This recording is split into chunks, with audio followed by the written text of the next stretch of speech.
Assalamualaikum warahmatullahi wabarakatuh. Anda rindu mendengarkan kajian-kajian dari ustadz-ustadz kita dari Aceh? Kunjungi channel YouTube Maulizul Akbar NAD. Subscribe, like, share, komen.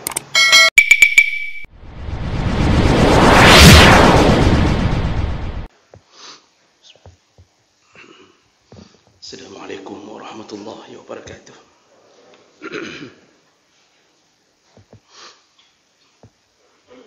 Alhamdulillahi rabbil alamin. Wa bi ni'matihi tatimmu as-salihat. Asyhadu an la ilaha illallah wahdahu la syarika lah. Wa asyhadu anna Muhammadan 'abduhu wa rasuluhu al-karim. Allahumma shalli wa sallim على نبينا المصطفى محمد وعلى آله وأصحابه أجمعين. أما بعد، رب اشرح لي صدري ويسر لي أمري واحلل عقدة من لساني يفقه قولي.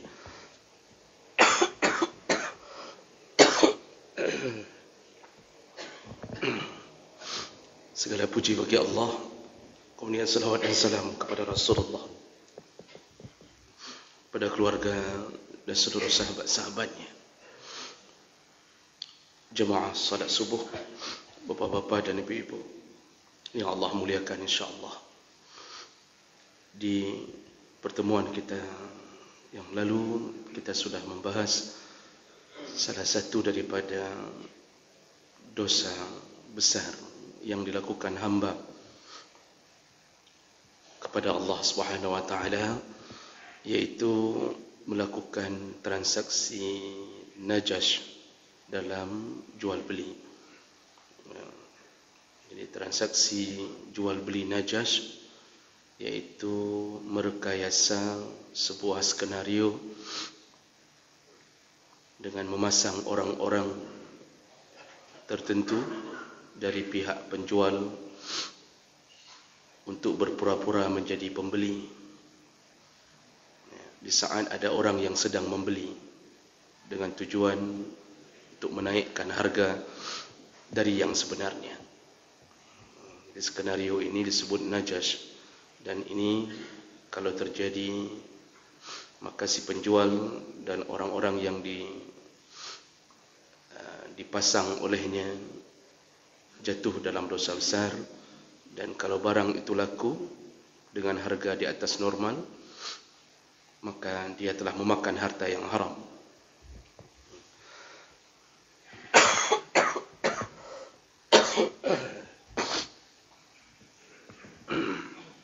Baik, kita lanjut insya-Allah. Masih seputar muamalah terutama dalam transaksi kita. Berhati-hatilah jatuh ke dalam dosa besar. Karena Nabi SAW sungguh tidak akan berdiam diri,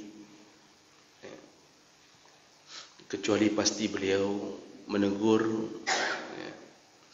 bahkan sampai melaknat orang-orang yang melakukan transaksi haram melalui hadis-hadisnya. Pada subuh hari ini, salah satu dosa besar berikutnya yaitu al-ghisyu fil bay', yaitu melakukan ghish di dalam jual beli. Melakukan ghish dalam jual beli. Nah, jemaah maka Allah Subhanahu wa taala, sebelum kita melihat hadis-hadis Nabi tentang begitu besarnya dosa melakukan ghish, apa itu ghish? Ghishun bermakna menipu, mengkhianati, itu secara bahasa. Secara istilah atau menurut yang diinginkan syarak, ghish itu adalah menutup atau menyembunyikan aib atau kualitas suatu barang, sehingga pembeli kalau tahu maka dia merasa terkhianati. Artinya di saat seseorang melakukan penjualan dia tidak memberitahu yang sebenarnya. Walaupun di saat itu si pembeli nampaknya rida, tapi begitu dia tahu, hatinya merasa tersinggung, telah ditipu, telah dikhianati oleh si penjual. Walaupun tahunya belakangan, bisa beberapa bulan berikutnya, ya, ketahuan bahawa ada sesuatu yang disembunyikan oleh si penjual. Nah, ini si penjual jatuh ke dalam dosa besar, dan harta yang dimakannya dari hasil penjualan dengan menyembunyikan aib dari barang tersebut menjadi harta haram. Di saat dia memberi makan kepada anak istrinya, berlanjutlah semua dampak dan efek tersebut. Jangan berharap anak akan menjadi saleh kalau pekerjaan ayah selalu dalam keadaan membawa pulang harta yang haram. Rasulullah sallallahu alaihi wasallam ketika menyebutkan tentang ghish, Rasulullah sallallahu alaihi wasallam mengistilahkan dengan mengatakan bahawa yang melakukan ghish bukan umatnya. Dalam banyak hadis, salah satunya hadis riwayat Muslim dari Rasulullah sallallahu alaihi wasallam,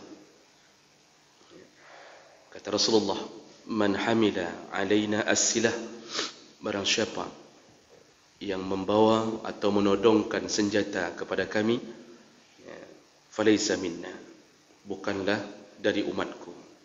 Nah, ini maksudnya nasihat yang berbeda. Dalam hadis ini Rasulullah ingin mengatakan lebih dahulu tentang jangan coba-coba menodongkan, menggertak atau membawa sesuatu benda untuk menyakiti sesama muslim.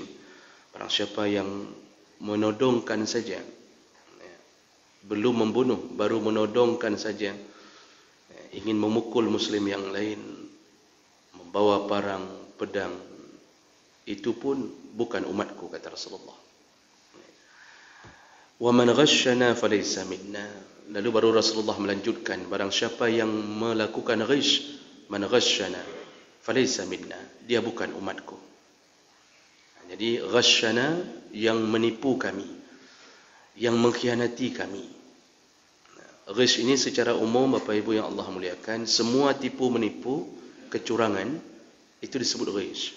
Semua kecurangan, termasuk curang dalam ujian, itu ghish. Kita tidak layak jadi seorang pejabat, dan kita tidak pernah lulus S1. Tapi kemudian kita membeli ijazah, mengurusi ijazah tanpa melalui tahapan sekolah yang normal atau kuliah yang normal, dan kita berhasil menjadi pejabat dengan tipu dan kecurangan itu. Maka kita salah satu yang dilaknat oleh Nabi sallallahu alaihi wasallam. Kita melakukan praktek curang dalam ujian, itu pun ghish. Membawa kopean atau tulisan-tulisan yang ditulis di tangan, di kertas, hari ini menjadi sebuah hal biasa, karena dianggap itu perjuangan untuk lulus. Padahal itu salah satu ciri iman. Berarti anak kita tidak ada rasa takut kepada Allah Subhanahu wa taala. Dan kita harus introspeksi diri, kenapa anak kita tidak percaya diri untuk menjawab semua soal tanpa harus melakukan kecurangan. Karena orang beriman, salah satu cirinya, dia merasa takut di saat akan melakukan sesuatu yang melawan nuraninya dan melawan Allah Subhanahu wa taala. Jadi kecurangan-kecurangan apapun bentuknya, secara umum itu Rasulullah melabelinya dengan mengatakan bukan umatku. Maksud bukan umat Muhammad, kata para ulama, adalah nanti di akhirat Rasulullah sallallahu alaihi wasallam, kalau orang ini mati dalam keadaan tidak bertaubat dari perilakunya, yaitu sering melakukan kecurangan, maka Rasulullah tidak akan menolongnya. Rasulullah tidak akan memberi syafaat kepadanya. Walaupun notabene-nya dia adalah umat yang lahir setelah Nabi sallallahu alaihi wasallam, tapi dia tidak akan mendapatkan bantuan dari Nabi sallallahu alaihi wasallam. Makanya bahasa Nabi falaisa minna itu menunjukkan kemarahan Nabi kepada yang melakukan kecurangan dalam bentuk apapun. Kemudian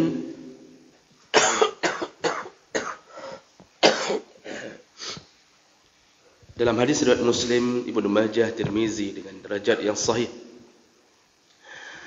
Rasulullah sallallahu alaihi wasallam marra ala subratin fa adkhala yadahu fiha fanalat asabi'ahu bilalan. Pada suatu hari Rasulullah melewati emperan toko. Jadi Rasulullah memasuki pasar, karena sewaktu Rasulullah memasuki Madinah setelah membangun masjid, yang dibangun pertama sekali setelah itu adalah sumber atau pusat perekonomian, dan pasar menjadi salah satu tujuan. Nah, kemudian ketika Rasulullah memasuki pasar dan dia melewati salah satu daripada lapak untuk berjualan, beliau memasukkan jari tangannya, jari jemarinya dimasukkan ke bawah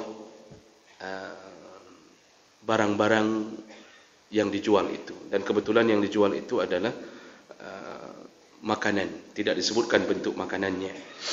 Ketika beliau memasukkan tangannya ke bahagian bawah, dia mendapatkannya bilalan, tangannya basah.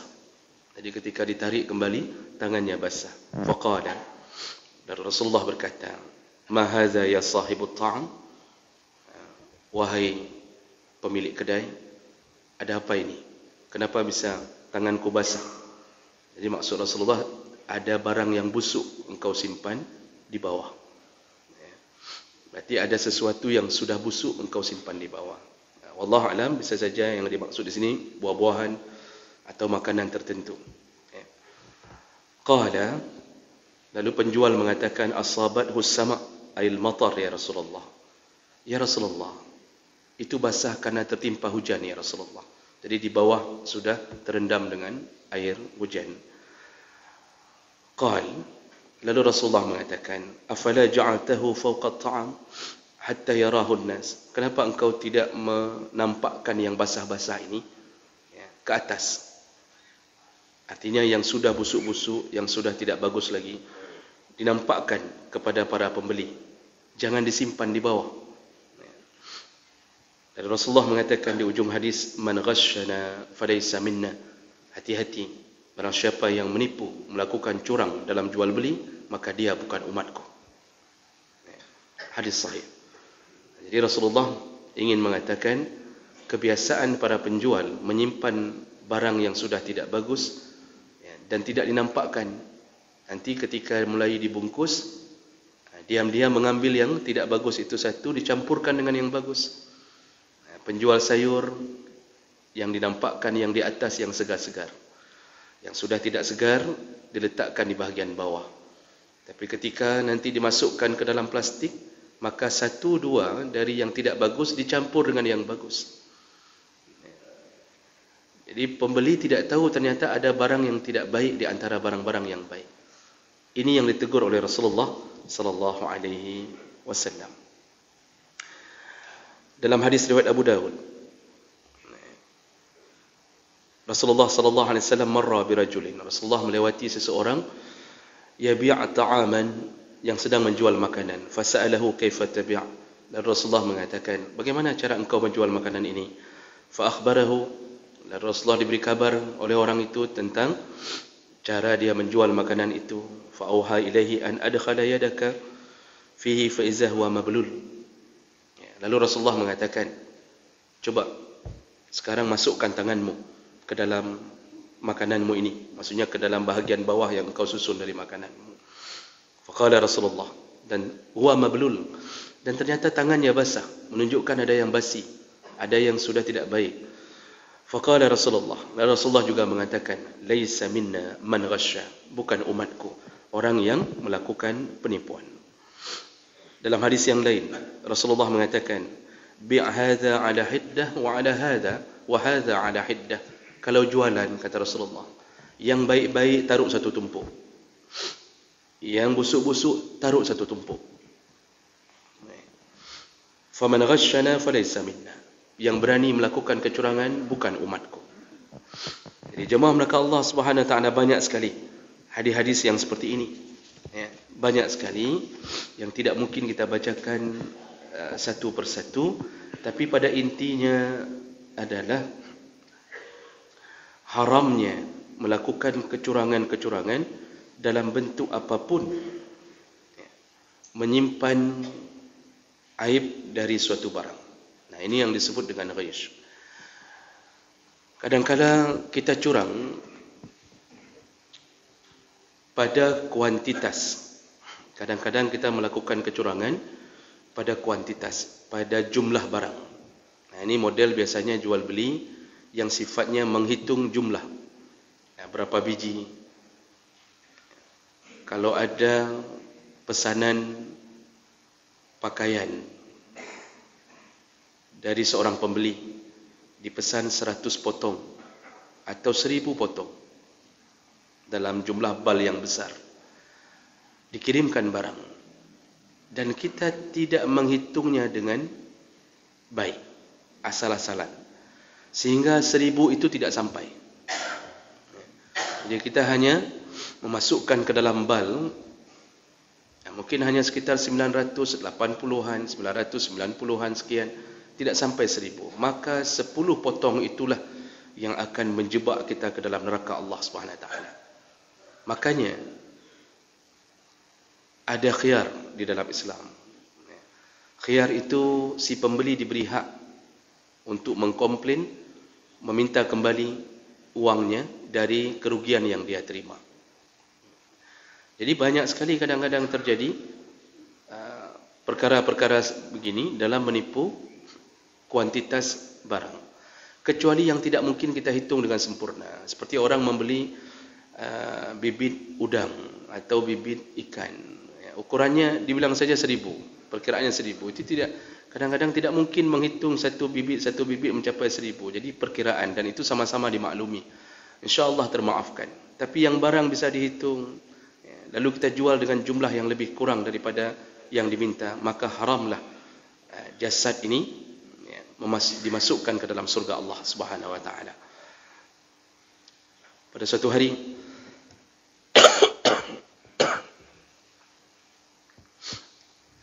Abu Hurairah dalam hadis disebutkan bahawa Abu Hurairah melewati orang yang menjual susu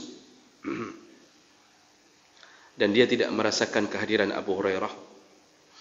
Dia mencampurkan susunya dengan air biasa. Lalu Abu Hurairah melihatnya dan mengatakan, kenapa engkau campurkan air ke dalam susu? Sedangkan nanti engkau menjual susu, engkau tidak pernah mengatakan menjual air. Lalu dia berdalih dengan mengatakan, agar lebih banyak untungnya, wahai Abu Hurairah, kalau tidak tipis sekali. Dan sering kita dengarkan bahasa tipis dah untung. Menyuhan ada pupuk lagi, tipis dah untung. Jadi dia memikirkan untung di dunia. Kata Abu Hurairah, siapkah engkau ketika engkau berhadapan dengan Allah, lalu Allah menyuruhmu memisahkan antara air dan susu tadi? Bagaimana engkau akan bertindak di hadapan Allah ketika Allah menyuruhmu untuk memisahkan kembali antara susu dan air tadi? Tidak mungkin. Lalu Rasulullah mengeluarkan kalimat seperti yang dikatakan Nabi, hati-hati, yang melakukan kecurangan bukan umat Muhammad sallallahu alaihi wasallam. Jadi ghish selain daripada kuantitas juga menipu kualitas. Jadi ada model orang yang kadang-kadang dia tipu jumlah, tapi ada yang kedua, model yang dia tipu adalah kualitas barang. Dan sebelum itu juga perlu kita beritahukan, kadang-kadang pembeli pun melakukan ghish. Ketika dia membayarkan uang dengan jumlah yang banyak, uangnya dengan jumlah recehan. Jadi karena si penjual tidak mau menghitung kembali berapa yang diberi, misal dihitung sampai 500.000, si pembeli memberi pecahan uang 5.000, 5.000 atau 10.000. si pembeli tidak menghitung dengan baik atau sengaja menghitung dan menguranginya. Diberikan ke tangan penjual. Kata si pembeli, sini hitung 3. Si penjual mengatakan, alah, tidak usah hitung lagi lah. Saya sudah percaya. Ternyata tidak sampai 500.000 yang dibayar. Jumlahnya dikurangi. Ini juga si pembeli jatuh ke dalam ghish. Jadi bukan hanya penjual. Yang berikutnya, ghish ini adalah melakukan ghish dalam kualitas. Jadi bukan model jual beli yang sifatnya jumlah, tetapi kualitasnya yang dibohongi. Kita punya HP second, kita jual ke orang, lalu kita katakan tidak ada masalah, selama dengan saya tidak ada masalah. Padahal banyak sekali masalah, termasuk selingkuhan ada di dalam itu. Banyak sekali. Kemudian mati berkali-kali. Bateri sudah ngedrop. Kita lalu mengganti dengan bateri murah yang bisa bertahan 2 bulan. Tapi kemudian kita tidak beritahu bahawa ini di dalamnya bukan lagi yang asli. Dan orang membeli dengan harga yang tinggi kerana dianggap baru. Padahal bateri-bateri KW9 yang diyakini sebulan lagi akan rusak. Kita tidak beritahu itu. Kita simpan aibnya agar naik harganya, tetap dapat harga yang mahal. Kita jual. Sebulan si pembeli tersakiti, ternyata drop lagi. Maka penjualan seperti ini adalah kecurangan. Seharusnya si penjual mengatakan yang sebenarnya. Ini baru saya ganti bateri, tapi bateri yang tidak bagus. Kalau engkau ingin menggantinya lagi, gantilah. Dan harganya sekian. Kalau engkau mau, belilah. Kalau tidak mau, tidak mengapa. Artinya, memasang harga tidak mengapa, tapi keridaan pembeli itu bukan rida saja di saat terjadi transaksi, tapi rida di atas semua kekurangan. Maka harus kasih tahu kekurangan itu. Begitu juga jual mobil, itu harus kasih tahu. Kecuali kita telah menyempurnakan mobil itu seperti apa adanya. Mobil pernah masuk jurang 2 kali. Lalu setelah kita perbaiki, kita jual. Kalau bisa sempurna seperti awal, jadi betul-betul diganti semuanya sempurna seperti awal, maka tidak mengapa. Tapi kalau ada kekurangan, yang kita tahu nanti akan ketahuan. Satu saat nanti ketahuan kekurangan ini. Dan kita tidak memberitahunya, lakulah mobil itu. Masya Allah, senangnya hati kita. Karena ternyata mobil yang sudah 2 kali masuk jurang laku juga akhirnya. Tapi Masya Allah kemudian mobil itu menjadi sumber petaka bagi orang yang membelinya. Dia hanya bertahan sekitar berapa bulan sudah mulai bermasalah.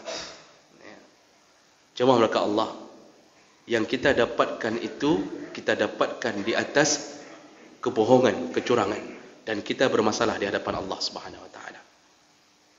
Dan ini Masya Allah, orang hari ini tidak lagi merasa takut kepada Allah dalam urusan-urusan seperti ini. Jadi lebih bagus, tidak usah perbaiki, jual murah, perbaiki sendiri. Terima tidak kalau saya jual sekian? Silakan perbaiki sendiri, apa adanya.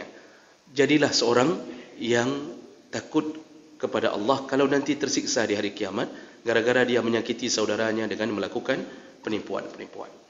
Makanya banyak sekali hari ini transaksi-transaksi jual beli.